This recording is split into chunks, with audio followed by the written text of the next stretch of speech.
আসসালামু আলাইকুম।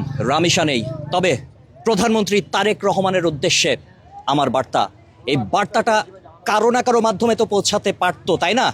মনে করেন আমি সেই মাধ্যম, এই বার্তাটা প্রধানমন্ত্রীর দপ্তরে পৌঁছানোর জন্য। প্রধানমন্ত্রীকে বলছি, আপনার ঘরেও তো একজন কন্যা সন্তান আছে, আপনিও তো একজন কন্যা সন্তানের বাবা। আপনি জানেন কন্যা সন্তানের মায়া কত বড়, কতটুকু। আজকে রামিসার বাবা মার কোল খালি হয়েছে এবং কোন উপায়ে খালি হয়েছে সেটা ইতিমধ্যে হয়তোবা জেনেছেন, হয়তোবা জানেননি।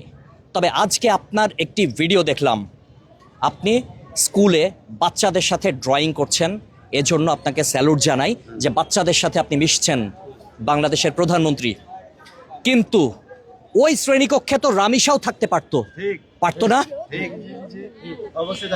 আপনি বাংলাদেশের প্রধানমন্ত্রী, এমন কিছু করুন, এমন দৃষ্টান্ত স্থাপন করুন যাতে ভবিষ্যতে এ ধরনের হিংস্র নিকৃষ্ট মানসিকতার কাজ কেউ করতে না পারে।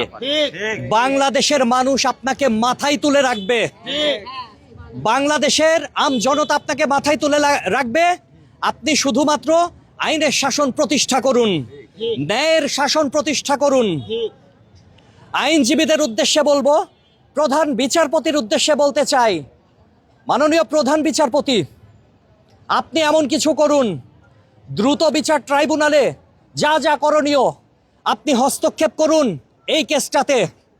বাংলাদেশের অন্যান্য আইনজীবী যারা রয়েছেন তাদের উদ্দেশ্যে বলছি, সম্মানিত আইনজীবী মহোদয়গণ, আপনারা দয়া করে সোহেলের পক্ষপাতিত্ব হয়ে সোহেলের পক্ষ নিয়ে মামলা লড়তে যায়েন না। আপনারা অনেক মামলা পাবেন, আমরা আপনাদের পাশে আছি, কিন্তু আপনাদের কাছে হাত জোর করে অনুরোধ করছি, কোনো আইনজীবী দয়া করে এই কুলারের পাশে দাঁড়ায়েন না। বাংলাদেশের সাধারণ মানুষ আপনাদেরকে মাথায় করে রাখবে। একটা দৃষ্টান্ত স্থাপন করুন, মাননীয় প্রধানমন্ত্রী তারেক রহমান, একটা দৃষ্টান্ত স্থাপন করুন, দেখিয়ে দিন বাংলাদেশে আইনের শাসন রয়েছে, সুশাসন রয়েছে। খুব কষ্ট পেলাম আজকে মিরপুরে দাঁড়িয়েই বলছি, মিরপুর এলাকায় পুলিশকে জনতা ধাওয়া দিয়েছে। ভিডিওতে দেখলাম মানুষ আইনের প্রতি আস্থা হারিয়ে ফেলছে দেখেই এই রকম ঘটনা ঘটছে। কেন এমনটা হবে? জনগণ কেন পুলিশকে ধাওয়া দেবে? পুলিশ জনগণের সেবক, জনগণের বন্ধু, এটা কেন ভাবতে পারছে না? আমরা কোথায় দাঁড়িয়ে আছি, জনগণ কোথায় দাঁড়িয়ে রয়েছে? প্রত্যেকের হৃদয়ের ভেতরে একটা কথা, যে সোহেল এখনো জীবিত কেন? এই কথাটা আজকে রামিসার দাফন সম্পন্ন হয়েছে মুন্সিগঞ্জে, সোহেলের তো আজকে কবরে থাকার কথা এতক্ষণে। সে জেলের ভাত খাবে কেন? সে আরাম করবে কেন? 3 বেলা খেতে পাবে কেন? এই প্রশ্নগুলো এখানকার মানুষের, আমজনতার। প্রধানমন্ত্রীর উদ্দেশ্যে একটাই বার্তা, মাননীয় প্রধানমন্ত্রী, আপনি জনগণের মাথা, দেশের মাথা, সর্বোচ্চ নেতা, আপনি হস্তক্ষেপ করুন।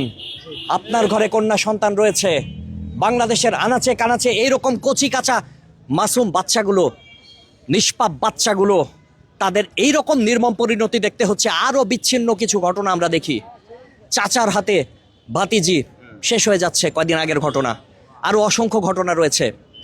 রামিসার যে ঘটনা, এটা কোনোভাবেই মেনে নেয়ার মতো না। ভিডিওটা নিশ্চয়ই আপনি দেখেছেন। মাথা কোথায়? বালতির মধ্যে। আলামতগুলো গায়েব করার জন্য কি না করছে রে ভাই, কি না করছে? খাটের ভেতরে ঢুকাইছে। আইনের হাতে তুলে দিলে, আইনের প্রতি শ্রদ্ধা রেখে বলছি, আইনের গতিতে চলুক, কিন্তু আইনের গতিটা কচ্ছপ গতি থেকে আপনার এরোপ্লেনের গতিতে আসুক, রকেটের গতিতে আসুক, বুলেট ট্রেনের গতিতে আইন হোক। বিচার ব্যবস্থায় দীর্ঘসূত্রিতার কারণে মানুষ এরকম ন্যাক্কারজনক ঘটনা ঘটানোর দুঃসাহস দেখায়। আমি দুঃখিত, মানুষ বললাম, ওরা আসলে মানুষ না, ওরা অমানুষ। অনেক কঠোর কথা বলে ফেলেছি, ক্ষমা করবেন, ক্ষমা সুন্দর দৃষ্টিতে দেখবেন। শুধুমাত্র বিবেক বোধ থেকে এই জায়গায় এসে দাঁড়িয়ে এই কথাগুলো বললাম। মাননীয় প্রধানমন্ত্রী, প্রধান বিচারপতি, আইনজীবীগণ, আইনের অনেক ধারা রয়েছে, আমরা এগুলো বুঝি না সাধারণ মানুষ। সাধারণ মানুষ হয়ে বলছি যে আপনারা কিছু একটা করুন, দেশের জনগণকে দৃষ্টান্তমূলক কোনো কিছু দেখান, জনগণ আপনাদেরকে মাথায় করে রাখুক। এটাই চাই, এটাই চাই। এমন একটা সরকার এই ব্যাপারটা অবশ্যই দেখবে, এতটুকু প্রত্যাশা থাকছে। দয়া করে দেশের মানুষকে আপনারা হতাশ করবেন না। মামলা মোকদ্দমার দীর্ঘসূত্রিতা দূর করে দিন। আইন যে গতিতে চলে, এই গতি অব্যাহত থাকলে আরো অসংখ্য রামিসার প্রাণ চলে যাবে। আইনের গতিটা বুলেট ট্রেনের মতো হোক, অ্যাকশন হোক, অ্যাকশন একদম নগদে গাড়ায় দিতে হবে। প্রমাণ থাকলে নগদে গাড়ায় দেন, এটাই, আর কিছু না।